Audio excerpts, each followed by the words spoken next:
What's going on, everybody? It's your boy C-Zar, and we are talking about you, the crypto investor, the crypto degen trader who's leveraging all of your money away. What are you doing? It's the bull market, man. Sit on your hands and make money. We're talking about you. If you're having a hard time in the bull market, if you're not making money, right? From personal experience, trust me, I understand how disheartening and how just depressing it can be, man. Right? If all you're trying to do is make more money, right? You're just trying to do what's right by yourself. You're trying to take opportunities and seize opportunities. But really what you're doing is you're rationalizing greed. You're rationalizing greed within yourself. Whenever you try these opportunities, whenever you think, if I could just do this, if I could just make this trade at the right amount of time, I'll have even more, and then I'll be even more set up by the end of the cycle. If I just do it this once, this way, it's going to work out in my favor. But that's a fallacy of thought, because let's say you do that exactly right. And I know I'm talking hypotheticals here. We're not looking at the charts, but just imagine in your mind, right? You've got a scenario where you want to buy something at a low price, or you want to sell it at a high price, buy back at a low price, double dip, and then sell it again at a high price.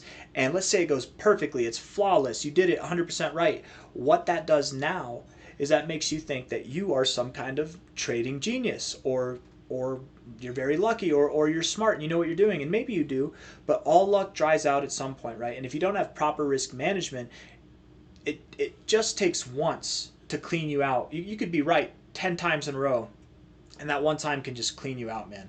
And if this is hitting at home with anybody, if this resonates with any of you, please listen, because it resonates because I'm speaking from personal experience, right? We've all been there. I've had moments where I've had genuinely, I used to keep a trade book, a log, whenever I thought that being right more than being wrong mattered. And it really doesn't matter, actually. You can be right 9 out of 10 times and still lose money. You can be wrong 9 out of 10 times and still make money. It's all risk management, right? But I had a moment where I had like 25 winning trades in a row, and I killed it, man. That's good money. It doesn't matter what you start off with $100, you start off with $1,000, you do 25 winning trades in a row, you're gonna make some pretty decent money in a very short amount of time. And I literally, in that time, because I had such poor risk management skills, the one time I was wrong, man, it cleaned all of it out. It cleaned all of my gains out, and I was at a deficit, right? This video is geared and purposed toward trying to not advise. I'm not your financial advisor. This isn't financial advice, but to at least just offer the perspective that maybe you shouldn't try so hard to make money, especially if you're new to this space, okay? There's a saying in this space, and I've adopted it myself, and I like saying this. I don't say it all the time, but the fastest way to make money in crypto is to do it slowly. And the fastest way to lose money is to do it fast, right? So if you're trying to do leverage trading, you're trying to do these in and out moments, these short trades, and they're not working for you, it's because you're trying to do things too fast. And you want to make things up. You want to do things that are best for yourself. You feel like you've missed out on crypto. You feel like you're behind on rent, or you've got debts or payments to make. You're not where you want to be in life, and you could see it happening so much quicker if things just went right this specific way. But I'm telling you, even if it goes right, all that does is that enables you to do it again. And eventually the bell's going to toll, and you're going to get cleaned out, you're going to get hurt, you're going to get damaged, and then you're in an even worse position because you're trying to make up for it. So stop all of that. Stop all of that, right? There's no need to do that. If you're a professional, if you've been doing this for a while and you have proven results and you have a track record where you're pulling in consistent profits and you know how to properly manage your risk, okay, fine. I'm not talking to you. I'm talking to the 90% of you who are degenning your money away, where you would have been in a better position if you just sat on your hands and held, right? That's all I'm trying to say. Let this be a little motivation for you, okay? It did not, first and foremost, I think this is everybody, it was not my first crypto cycle that I made a bunch of money, right? My second cycle, I did make some decent money, but I could have made a lot more if I had better risk management practices, right? This third cycle, I'm doing things a bit slower and a bit different, and it's been less emotional. It's been way less emotional, man. And I've made already as much money as we've made in the last cycle, right? We've already done that, and here we have over half a cycle left to go, or not over half a cycle, I'm sorry, over half a year to go, right? It's better. It's a lot better. Speaking as somebody who went from the degen leverage trading day in and day out, waking up, looking at my charts in the middle of the night, first thing in the morning, it's basically like an altar that I prayed at kind of thing, to now I won't check the charts for 2 hours after I wake up. I won't check the charts before I go to bed. If I wake up in the middle of the night, it's to take a piss. It's not to check my phone, right? I don't care because I'm in these long-term plays. I've got a different kind of strategy. You understand that making money slowly, it's not just easier to do, but it's safer to do because you're not making all these plays. The more you play with your money, the more opportunities you have to mess things up. Because not only do you have opportunity to mess things up from a very technical perspective where you sell the high and you buy the low, but from an emotional perspective too. When you work yourself up on an emotional basis, you're not going to make the best financial decisions. And the whole purpose of you doing these trades in the first place is you're trying to make the best financial decision for yourself. You're not going to do that if you're in a place of an emotional state of being. So if this is your first cycle, even if it's your second or third cycle, if you haven't been making money, I'm going to guess it's because you're making emotional decisions. There's no way you can be in crypto, solid as a rock, convicted as hell, buying cryptos and holding them. There's no way you've been in crypto this long and you're losing money doing it that way. You're only losing it if you're degenning it away. So the message of this video is to stop it. Just stop it, right? I'm going to be dad a little bit. Stop it, right? Why are you doing this to yourself? And even if you've lost money this cycle so far, even if you're down or you're not at where you want to be, you feel that need to make up for something.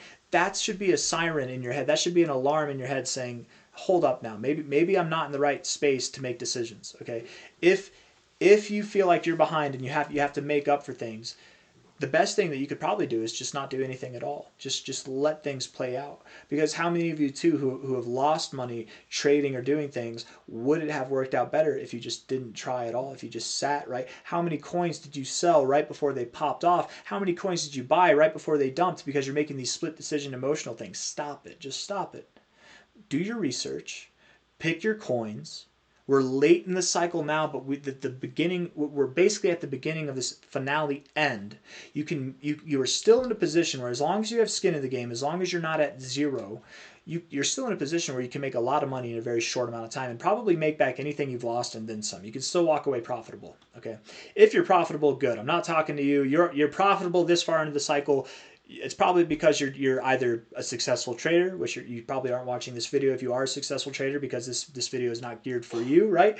Or you're just a long-term investor, which good thing for you too, right? And in which case, hopefully you're still watching this video because it's good to get these reminders in us, right? Sometimes we want to gamble, sometimes we want to do short-term plays and things like that, but it's good to get in the headspace that the long-term plays really are the way to do things, right? The people in the world that make the most money investing, they don't do short-term trades, right? Or if they do, it's with a very small percentage of their portfolio, but the largest parts are in long-term holds. I'm going to end the video with this perspective, right? And this is something that I personally can say, but I've also had a friend who is very successful. He's told me the same thing that I'm going to tell you now, right? Which is, if you've hit zero, that's okay, right? I've hit zero 4 times in my life. I've genuinely, in my whole trading journey, I've hit zero 4 times. Saved up enough money, right? I started off with, who cares? Was it 5,000? Was it 8,000? Was it less than that? Was it more than that? Who cares? I started off with that, lost it all. Built up enough funds to come back, put in another 5,000, 8,000, 1,000, who cares, whatever, lost it all. Did it again and again and again. Leverage trading, finally made it up, got my portfolio up to 23K, lost it all, right? 4 times I hit zero. And what stopped that trend, day and night difference, was when I stopped trying to make money fast. I stopped trying to make up for all the losses that I had before. I took what I had, which was nothing. I'm living at my mom's house. I love you, Mom. If you're watching this, I love you. You know I do. She allowed me, like, and I know not everybody is in the situation where they're living at their parents, right? But I was also younger. I was, in my early 20s, and I was in the position where I could lose and still be fine. I still had a roof over my head. If not, that's an even worse situation and even more reason why you should probably start picking up these good practices, right? But it was a night and day difference, man. Whenever you look at the long term, whenever you stop trying to make up for things, when you just focus on what it is that you have as an investor. Don't focus on what you could have had. Don't focus on what it could have been. None of that shit's going to help you. Focus on what you have. It's a seed. It might be a small seed. It might be a big seed. But it can grow into something so much bigger than what it is right now if you just water it properly. And if you're pulling it out of the ground, putting it back in the ground, pulling it out. That's rough, man. That's rough. And it takes a master gardener in this kind of analogy to have a plant thrive in that kind of scenario. Most of us are not master gardeners, okay? We want to think we have a green thumb, but we kill everything we touch, right? We can't freaking water a cactus properly, okay? That's most of us. So don't do these transplants. Don't be buying and selling all the time. Just let your plant focus on what you have now. Let it grow. Let it be everything it can be. Don't try and like a bad parent try and foster this thing into everything that you wish you could have been or that you could have done before. No, focus on what it is. Do what's best by it, the most possible thing that you could do by that, and just let it sit there, right? We're in a phase in the market, guys, where you could pick the top 100 coins. You put a list, you throw a dart in the dark at that list, man, you hit whatever coin. As long as it's not a meme coin or a stable coin, you're probably going to do fine, okay? It's not hard to do. The hardest thing to do is deal with yourself, deal with your emotions, and not let them conquer you. Conquer your emotions. Buy and hold. Not financial advice, not a financial advisor. Do whatever you want, but this is just my perspective as a third bull cycle investor in crypto now, right? I've been doing this since 2015. I've been doing technical analysis since 2017, and I only started to make money when I stopped trying as hard to make money, right? It's counterintuitive. It's kind of like dating, right? The harder you try for somebody, whether you're a guy or a girl, the harder you try for somebody, the less likely you're going to get that person. But when you just do what you do, you set yourself up and you don't care what's going on, right? You care less and you're not trying as much. That's when the prosperity comes. That's when the opportunity comes, and it's on you to seize those opportunities. I don't know, man. I'm running out of analogies and things to say. I got nothing else for you guys. I hope we all make money in this bull cycle. This video was mainly meant to reach anybody because I know I talk about how good of a time I'm having, right? We're making money in this bull market, and I don't brag about it or talk about it all the time, but we're definitely making money, right? There's plenty of coins that we're in the green with.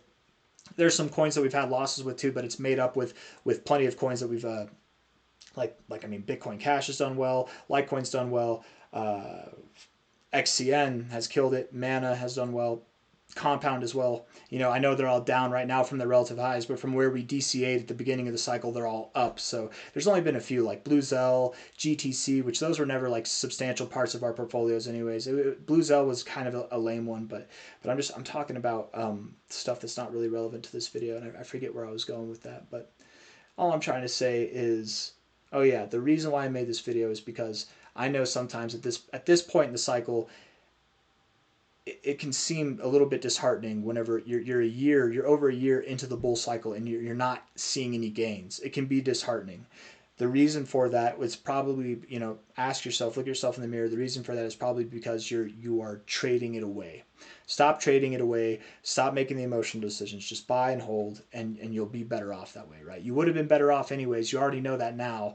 Do you think it's going to change? It's not going to change, right? If that's your first experience, it's only the same stuff. And the less that you do, the more that you will see. What's great about this, right? The danger of being right is you think you're going to be right all the time.